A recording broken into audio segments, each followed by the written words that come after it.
Viernes 15 de febrero de 2023, muy buenos días, bienvenidos todos. Hoy en Contacto Directo nos acompañarán a Joaquín Ponce, presidente del directorio de la empresa coordinadora de empresas públicas, EMCO. Bajo la tutela de EMCO están Petroecuador, Flopec, la empresa nacional de minería, la empresa pública del agua, la Corporación Eléctrica del Ecuador, CELEC, también la Corporación Nacional de Electricidad, CENEL y CNT. Y hay el desafío de purgarlas de la corrupción y de volverlas eficientes, que se ha hecho, lo vamos a revisar. También estará Mae Montaño, ex ministra de Inclusión Económica y Social. Está por concluir la segunda semana tras las elecciones, ya más del cambio del círculo íntimo del Ejecutivo, no se aprecia aún un giro de timón para concretar lo dicho por el presidente cuando reconoció la derrota de la consulta popular, que se resume en mejorar su gestión. Aquí empezamos. La actualidad, los protagonistas, el análisis y la información en Contacto Directo.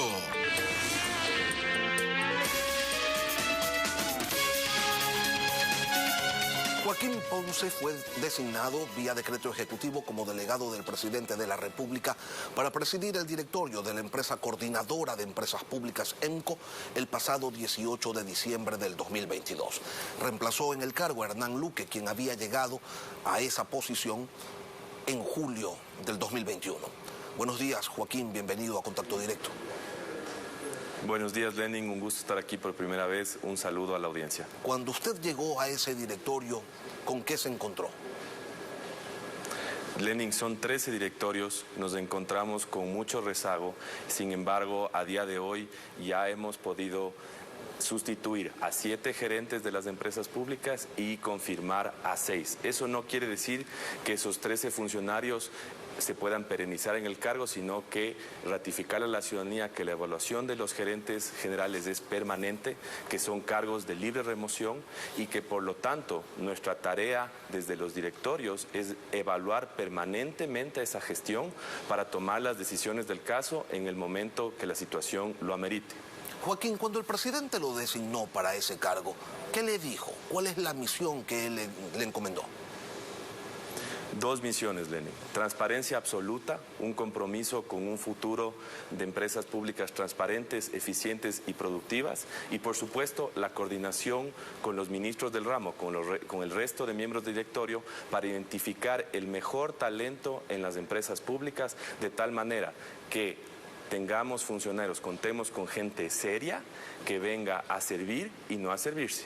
Desde que asumió usted en diciembre, ¿cuáles son, a más de la evaluación, la remoción y ratificación de gerentes, qué otras acciones concretas se han tomado para frenar esa corrupción que está enquistada en las empresas públicas donde operadores, Joaquín, llevan décadas haciendo negocios que únicamente los benefician a ellos? Lenin, en estas 8 semanas de gestión hemos sesionado en aproximadamente 30 sesiones de directorio, en donde principalmente lo que hemos hecho es un diagnóstico inicial de cómo estamos recibiendo el estado de las empresas públicas. Y por supuesto, esperamos más de las empresas públicas. Nuestro trabajo de los directorios es mitigar posibles riesgos, es actuar sobre hechos y supervisar constantemente los planes de acción de los gerentes. Entre esos asuntos de supervisión hemos pedido a todos los gerentes generales que nos entreguen propuestas para mejorar el sistema de gastos, que la autorización de gastos que tienen los gerentes para actuar por sí solos, de tal manera que contemos con directorios más activos y que en ese sentido podamos desde los directorios, desde la gobernanza de las empresas públicas, actuar sobre las contrataciones que los gerentes hacen en virtud del giro del negocio de una empresa y por tanto así velar por el futuro de empresas públicas transparentes, eficientes y productivas. Nuestra meta desde los directorios, solo déjeme terminar, perdón, nuestra meta de los directorios es poder identificar justamente esas situaciones de riesgo que asumo me lo iba a preguntar en este momento y así poder actuar sobre eso.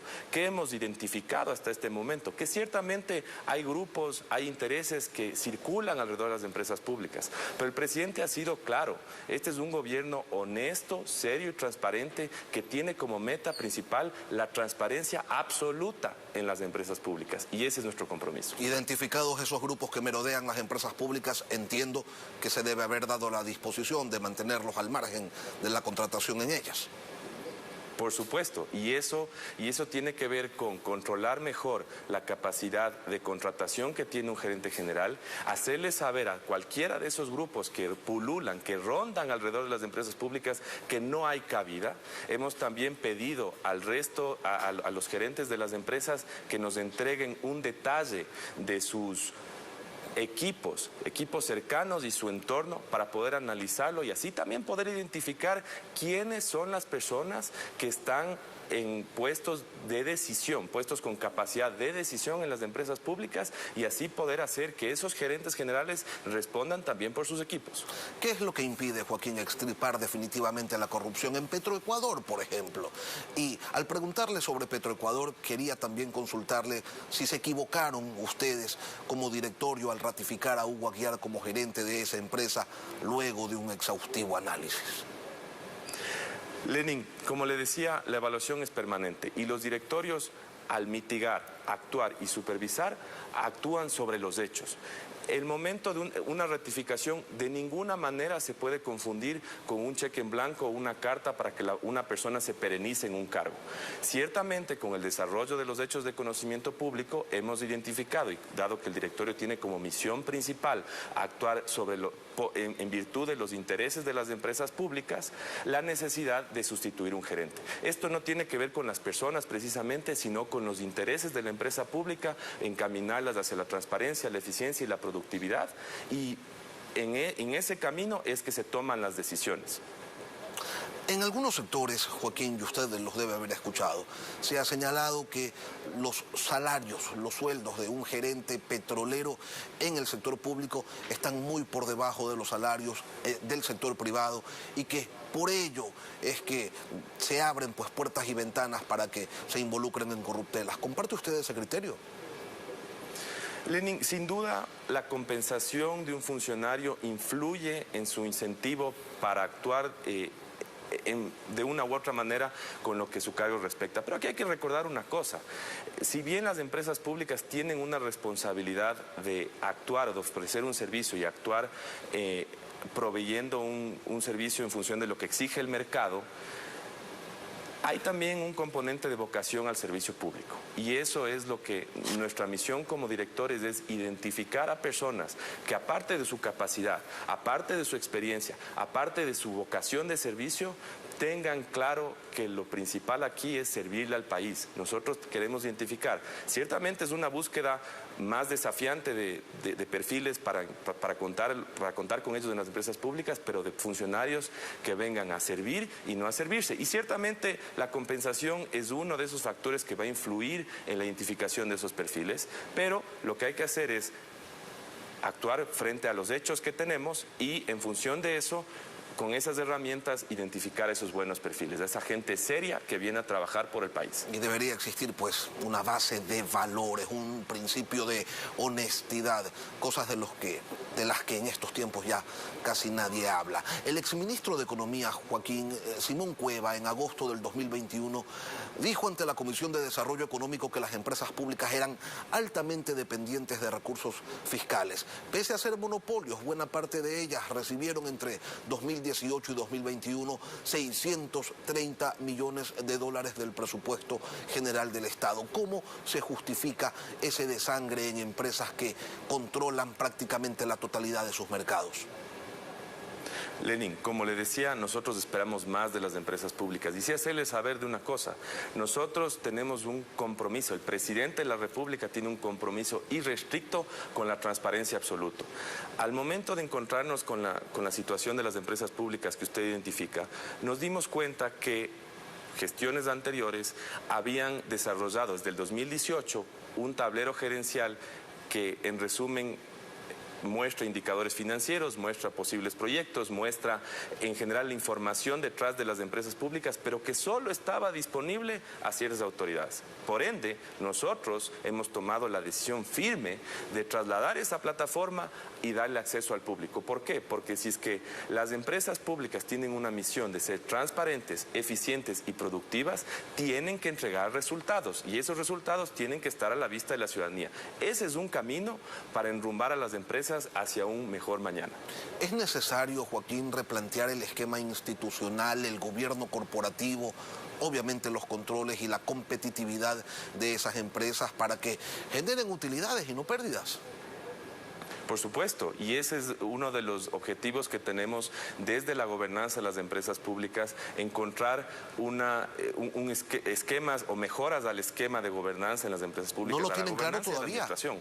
No, por supuesto que está claro. Recordemos que el esquema de gobernanza de las empresas públicas responde a reformas del 2017 en la ley. Entonces, nosotros, el presidente de la República, siendo un demócrata, siendo un hombre de Estado, responde a lo que la ley manda. Ahora, ¿que hay campo de mejora? Por supuesto que hay campo de mejora. Nosotros estamos trabajando con multilaterales y con asistencia técnica internacional para establecer un programa de profesionalización de directorios donde los ministros del ramo puedan a su vez delegar su actuación en los directorios a profesionales que estén dedicados a tiempo completo a la gobernanza de esas empresas. Y eso, Lenin, se puede hacer desde la gestión, no desde la ley. Con las herramientas que tenemos a la mano, con las herramientas que se nos ha entregado desde la ley desde el 2017, es que estamos actuando en pos de un futuro de empresas públicas transparentes, eficientes y productivas. Claro, y las leyes se pueden cambiar. Cuando hacía referencia a la comparecencia de Simón Cueva a la Comisión de Desarrollo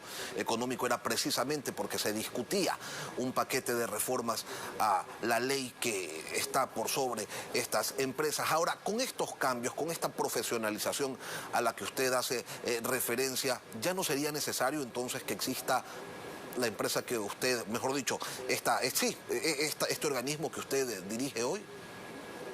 Lenin, como lo mencioné, estos cargos de libre nombramiento y remoción son cargos que están al servicio del país. Si es que en un esquema futuro existe un sistema en donde no se requiera de una empresa coordinadora, no hay problema. Lo que hay que hacer es encontrar un sistema que responda a los mejores intereses del país y que nos asegure que las empresas públicas son empresas que están sirviendo al país, que cuentan con gente seria, profesional y que viene a servir y no a servirse.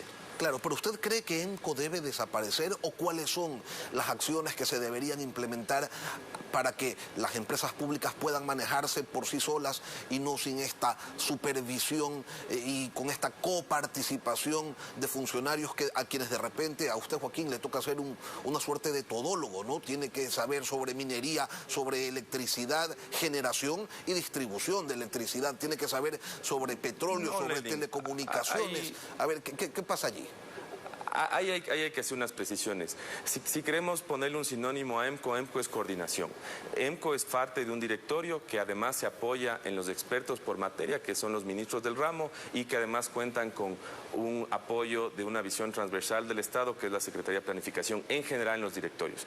EMCO es el miembro de un equipo y a día de hoy mi rol particular es la coordinación con el resto de ministros o miembros del directorio y por ende el rol que nosotros tenemos es precautelar y buscar buenas prácticas de gobierno corporativo, por supuesto apoyados en expertos que conocen a fondo de la materia y también siempre tomando en cuenta lo que manda la ley y para qué es que estamos aquí hoy, que es principalmente la coordinación y por supuesto velar por los mejores intereses de las empresas públicas. Desde su criterio y desde su experiencia, ¿cree que debería separarse el Ministerio de Petróleo y Minas, uno y otro que maneja únicamente el tema eléctrico?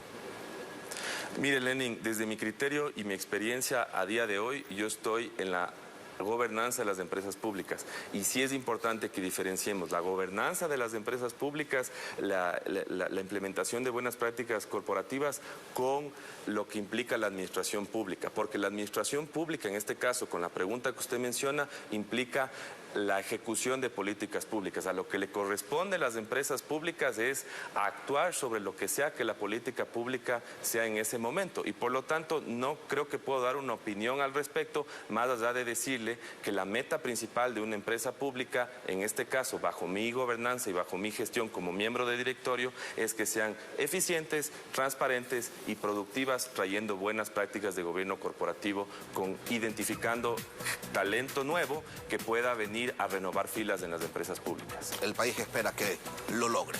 Joaquín Ponce, presidente de ENCO, gracias por acompañarnos hoy aquí en Contacto Directo. Muchas gracias, Lenin. Un buen día. Y luego de la pausa, Mae Montaño, ex ministra de Inclusión Económica y Social.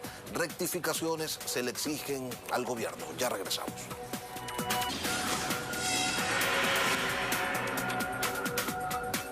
Mae Montaño podría decir quizás, como José Martí, que conoce al monstruo porque ha vivido en sus entrañas. Fue asambleísta constituyente en el 2007, sí, en Montecristi. Es una de las fundadoras del movimiento Creo, con el que logró una curula en el 2013 y fue reelecta en el 2017. Se desafilió de esa organización política en el 2018, pero se incorporó luego al gobierno de Guillermo Lasso como ministra de Inclusión Económica y Social, cargo que ocupó desde el 24 de mayo del 2021 hasta septiembre de ese mismo año. Mae, buenos días, bienvenida a Contacto Directo. Muy buenos días, estimado Lenin, y al pueblo ecuatoriano siempre con un abrazo. Conozco al monstruo desde dentro, dice Lenin, pero es que tiene demasiadas caras, difícil reconocerlo. Hoy el gobierno Mae no atraviesa sus mejores momentos. La gestión de Guillermo Lasso tiene bajas calificaciones, está desbordado por denuncias de corrupción, perdió en las urnas su propuesta de cambios institucionales, pero ¿ha perdido también el norte? Ha perdido el rumbo. Déjeme decirle, Lenin y pueblo ecuatoriano, que después de la cadena y las expresiones del presidente anoche, entendemos que ha declarado la guerra.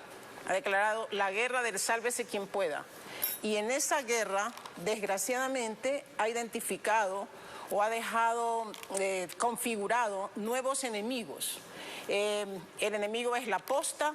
El enemigo son las declaraciones de la posta, pero hay ahí en esa manifestación una demostración velada de su enemigo es la libertad de expresión, y eso es realmente peligroso. El enemigo es la Fiscalía. Las investigaciones que la Fiscalía pretendería hacer a los familiares del presidente estarían ya deslegitimadas. El presidente quiere manejar unos mecanismos de defensa de su círculo cercano, pero se olvida de que el pueblo ecuatoriano en su mayoría está exigiendo respuestas, está exigiendo rectificaciones, está exigiendo un cambio de rumbo. Al parecer, ¿y qué es lo que lleva? No lo ha entendido el presidente. ¿Y qué es lo que lleva a su criterio a Guillermo Lasso a desconectarse de los intereses de la ciudadanía, a dejar de lado en distintos aspectos sus promesas de campaña, que son las que lo llevan a final de cuentas al poder? Una actitud arrogante, una actitud vanidosa, falta de humildad para entender que ha fallado. O sea, anoche lo ha demostrado nuevamente. No entiende que ha fallado, no acepta que ha fallado, no acepta cuáles son las debilidades de su gobierno, no abre el entendimiento, no se vuelve humilde en algún momento para percibir, para recibir estas sugerencias, para volver a conectarse con el pueblo ecuatoriano, con ese pueblo ecuatoriano que vive necesidades, que pasa angustias, que está desesperado por la violencia, por la inseguridad, por el desempleo, por el hambre, por los problemas en la salud, porque los servicios no son buenos, porque el acceso a medicamentos no es bueno. O sea, todas estas circunstancias complicadas y difíciles que el pueblo ecuatoriano el 5 de febrero se supone que le dio el mensaje al presidente, pero también a otros políticos de la oposición, pero le dio directamente el mensaje al presidente de que necesita rectificaciones profundas y un cambio de rumbo. Eso no aparece por ningún lado. El día de anoche el presidente nos ha dicho que su gobierno es perfecto, es honesto y que es fuerte. En esas condiciones y frente a esa incapacidad para aceptar sus debilidades y sus errores y para abrirse a que sus familiares y su círculo cercano tiene que estar está expuesto como estamos todos al respeto a la ley, y que si en algún momento hay sospechas, que sean investigados y que sea la justicia la que determine pues si esas circunstancias son reales o no. Mae, ahora, eso es lo que tiene que decir el presidente. Cuando el presidente salió a reconocer su derrota, dijo de manera textual que si escucháramos a quienes votaron a favor y en contra de la consulta popular, las demandas son las mismas. Y usted las resumía: más seguridad, mejor educación, mejor salud, más trabajo, mejores empleos, mejores salarios y reducción del costo de la vida. Pero hasta el sol de hoy no se ha visto o no se ha conocido de alguna reunión del Ejecutivo con los ministros encargados de estos temas para poner en marcha un giro de timón, un plan agresivo de inversión a fin de que la situación de los ecuatorianos cambie. Entonces, ¿en qué quedamos? El presidente no es que no sabe lo que pasa, sino es que no ejecuta. El presidente no se da cuenta de la gravedad de la situación que viven los ecuatorianos, pero tampoco se da cuenta de la situación en la que se encuentra su gobierno. Y la pregunta es, ¿el presidente está dispuesto a salvar a su gobierno? Yo siento que por sus acciones y por sus decisiones apunta en sentido contrario. Y estas acciones y decisiones más bien están abonando el terreno para que los ecuatorianos regresemos a ese pasado vergonzoso al que no queremos volver, al que queremos realmente superar. Así que en estas circunstancias, y por eso es que el contenido y las expresiones del presidente anoche dejan una inmensa preocupación y un inmenso vacío en esta guerra del sálvese quien pueda, porque no van a haber rectificaciones, presidente. Toca ahora a los ciudadanos, a quienes dimos el voto de confianza, exigirle al presidente, primero manifestaciones, yo creo que ni siquiera reuniones ni convocatoria de unidad, porque en 2 años se supone que el gobierno debe tener acciones concretas para ejecutar, para mejorar la seguridad, para llamar a una amplia participación ciudadana. La ciudadanía no ha participado, no hay mecanismos de prevención, no hay mecanismos de participación, no hay mecanismos para el orden, solo mecanismos de control. Pero anoche nos ha dejado un gran vacío el presidente, porque dice que los jueces son enemigos del pueblo, que la fiscalía también se ha convertido en enemigo del pueblo, que son, por supuesto, la posta y algunos medios de comunicación, y la libertad de expresión también se está convirtiendo en enemigo del pueblo, al parecer. Entonces dice que frente a eso solamente queda el gobierno, la policía y las Fuerzas Armadas. Hay una pregunta que plantearle al presidente, hay algunas preguntas que plantearle al presidente después de sus expresiones de anoche. El presidente dice: he llegado a mi límite de la paciencia. ¿Qué significa eso, presidente? ¿Cuál es ese límite de la libertad de expresión que usted está determinando? ¿Qué es lo que viene? Si usted no cree en la justicia, si no cree en la fiscalía, si usted quiere blindar a su círculo cercano y a sus familiares, ¿cuál es el siguiente paso, presidente? ¿Que se va a declarar dictador? Porque la posición de anoche del presidente, más allá de arrogante, fue una posición dictatorial. En esas circunstancias, ¿qué hacemos los ciudadanos para manifestar, para sugerir? Nada, tenemos que exigirle ahora al presidente ¿De qué manera, Mae? ¿De qué manera se le exigen estas correcciones cuando los tiburones de la política se encuentran en una posición inmejorable para un último ejercicio de canibalismo? Pues en mi caso como ciudadana, yo tengo que aprovechar las circunstancias de esta entrevista y tengo que felicitar, ¿no?, a medios como Ecuavisa, a periodistas como usted, Lenin, que están preocupados en darle determinadas orientaciones, sugerencias a un gobierno que no quiere escuchar. En todo caso, podemos decir, en resumen, que en este momento, más allá de estos tiburones o pirañas de la política, que están aprovechando la oportunidad porque no les interesa tampoco las necesidades ni las angustias del pueblo ecuatoriano, 2 amenazas grandes tiene el presidente a las cuales tiene que de manera inmediata dar respuesta. La primera, su desconexión con el pueblo ecuatoriano. No puede negar que está absolutamente desconectado del pueblo ecuatoriano, que no entiende cuáles son esas necesidades y esas angustias. Yo creo que deberían estar en capacidad en este momento de salir a una rueda de prensa distinta, a una cadena nacional distinta a la de anoche, para decirle al pueblo ecuatoriano: esto es lo que vamos a hacer, este es el momento de la ejecución, de las acciones, de darle una mínima esperanza a ese pueblo ecuatoriano. Esto es lo que vamos a hacer para mejorar la seguridad. Esto es lo que vamos a hacer para darle al pueblo ecuatoriano herramientas para que pueda lidiar con esa inmensa violencia. ¿Qué va a hacer para abordar el tema del hambre, que lo estamos planteando desde hace tanto tiempo? ¿Qué vamos a hacer en obra pública? ¿Cuál es la inversión inmediata que va a hacer el gobierno para generar empleo? Porque no va a venir inversión extranjera directa, no va a haber en este tiempo, en las circunstancias en las que nos encontramos. ¿Qué va a hacer para mejorar las condiciones de los hospitales y el acceso a la salud, presidente? Pero sobre todo, diga que usted se somete, usted, su círculo cercano, se somete a la ley, se somete a que se hagan las investigaciones, a que sea la justicia la que determine quién es culpable o quién es inocente, o sea, quiénes son culpables, quiénes no son culpables, pero que sea la justicia la que determine, porque creemos que los corruptos y quienes están en alguna forma vinculados con el crimen organizado que tanto daño le está haciendo al pueblo ecuatoriano, tienen que pagar, tienen que enfrentar a la justicia, tienen que recibir la sanción que es necesaria. Así que eso es lo que exigimos los ecuatorianos, esa apertura, no este falso espíritu de cuerpo. Mae Montaño, exministra de Inclusión Económica y Social, gracias por acompañarnos hoy. Gracias aquí en a Contacto usted, Directo. Vamos a cerrar aquí las entrevistas por el día de hoy. Mañana nos volveremos a encontrar en Contacto Directo. Ya vienen las noticias locales en Televistazo, en la comunidad.